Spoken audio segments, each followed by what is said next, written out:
into your whatever. It's tailored to what you want. Yeah, right into your phone. Yeah, it's true. It's very, very tailored based on your search results and even some of your what your friends are looking at. Anytime your friend likes on something, it's going to suggest it to you, and people in similar groups. All right, cool. So let's put a cap on that. I think we've sort of fleshed out some of the key aspects of it, and I think we should move into our next topic. Well, I want to say again, financial slavery is definitely a form of slavery that has been recognized throughout history. When you look at bonded slavery or forced slavery, because that is ultimately what is happening. Right. So it's a softer side of slavery, correct. as you said, and I think that'd be a great title for this: a softer side of slavery. That may show up, may not. But anyway, I think this is a good. Let us know what you think in the comments below. And hold on, we're gonna get into our next topic, which is going to be AI and the evolution of AI and how that is, some people are saying, is threatening our existence. All right, guys, it's time for our next segment. We're going to be talking about AI and the existential threat, the threat to our existence that AI is posing. Guys, one of the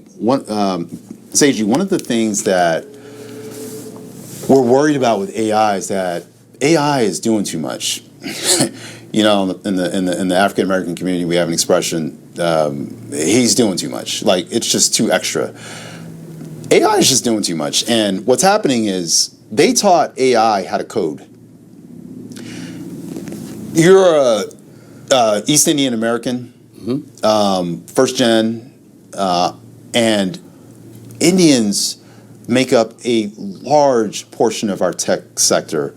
A large sector of our brain power when it comes to this country and how we run tech. Isn't the CEO of Google Indian guy at the moment? So, as an Indian American, I know this wasn't planned, but how do you look at this in terms of an actual, as its threat to the existence of our, the brainiacs, the Tesla driving smart guys who run our tech in the States and over in India as well. It's huge. What do you see this as? Well, I think the way I look at it, it's going to disproportionately benefit a very few people at the very top. Capitalism once again. At the detriment of everyone below. I mean, millions. I watched that season 6 Black Mirror episode of Joan is Awful, and it was pretty Without any unreal. spoilers, we won't spoil it for you guys, but definitely check that out. We want you to have have an understanding of what we're talking about with how AI could, in a dystopian way, affect our living. Go ahead. Correct.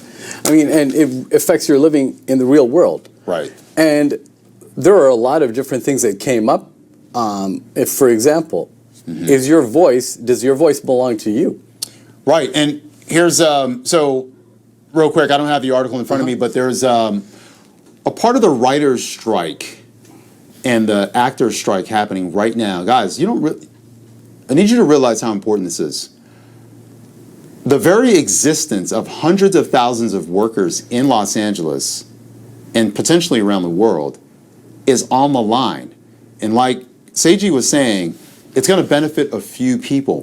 One of the things that I read this week was that these media companies are trying to capture your image using AI and then basically deep fake you in movies, like CGI.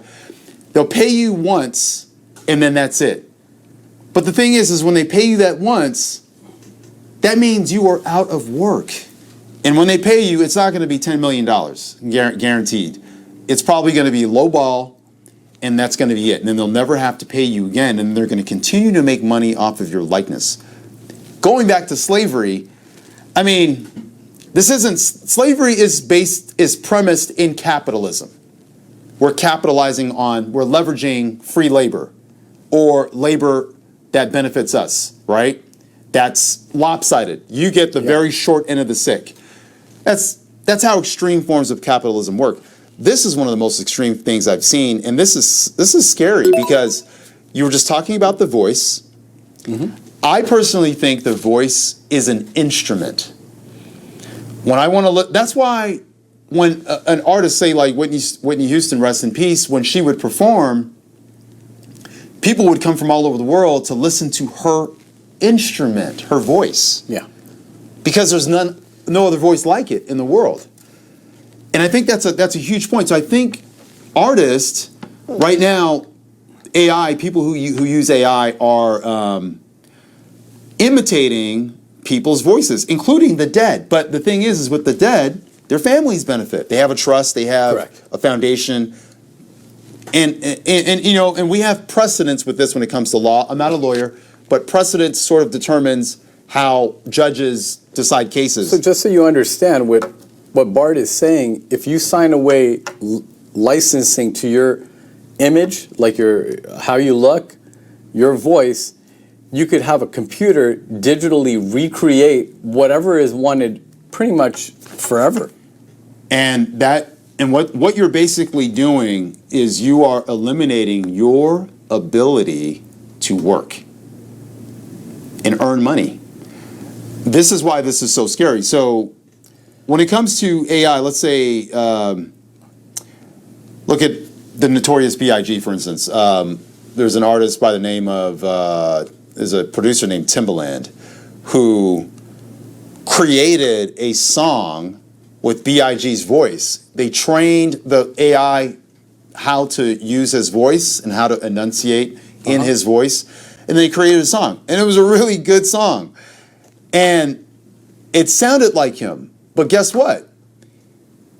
Here's another instance, we talked about this in episode 2, here's another instance where the legal system hasn't caught up. And technology is outpacing the legal system. So what do you think should happen here? He died 20-something years ago, but here's an example but this is an example of how the families benefit from their work. Michael Jackson, Yeah. Elvis, the Beatles, many of them who've passed on. If you can now use their voice in new projects, you're now excluding the family from rights, Yeah. right? So I think a person's voice should be patented. This is my voice, and I think it's like your fingerprint. This is yours. No one can, imagine if people could copy your fingerprint and then use it to do things around the world, like open devices and things like that. And just so you know, like this has evolved because you remember back about 10 years ago or so, Paul Walker died. And he was in the Right. middle of filming a movie, so they needed him to finish filming that movie. So they were able to kind of digitally recreate him using his brother. His brother, yeah. And then you have other instances where an actor or actress dies in the middle of a project, and then you basically lessen their role in the movie. Right. You so write them that- out of the script. Yeah, but then you still have some images of them that you're able to use to finish up. We're not talking about that. We're talking about entirely new projects Right. that are being created by a company Right. that has basically owned your virtual rights. Right, so you're still alive. But guess what? You go audition for the movie. Matter of fact, there may not be auditions. No. They won't need you.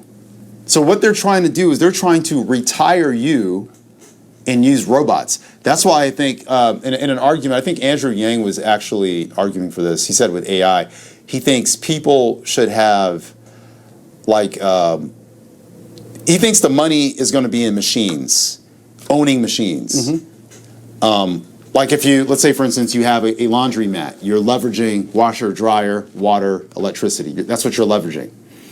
Owning machines may be the way to go, but not everyone's going to be able to do that. But I think in this case, you really do need to own your voice. Well, and you this need is- to own your voice and this is where and your you have- likeness. Well, the likeness is already. Sorry to cut you off. The likeness is already there. If you try to use Morgan Freeman's likeness on a T-shirt, he can sue you, and the law has caught up with that. But your voice and your image and your likeness in terms of moving, I don't think it's caught up with that yet. Deepfake. No, it hasn't. There are so many different directions we can go with AI and licensing rights and being able to create movies. I mean, just think about it. In the future, just like you might be able to just say, hey, I want a movie with Bard about something, and then 20 minutes later, the whole movie is spit out. So, Yeah, I think What we're facing is an existential threat, and I think it's something you guys really need to pay attention to, because this could be our livelihoods. The World Economic Forum is planning for mass unemployment, and it's going to be because of AI. You need to start looking at your skill set. You need to start looking at where you fit in. You need to start looking at the capabilities of AI. And it may be time to move into different careers. It may be some work that you never thought you would do, maybe blue collar.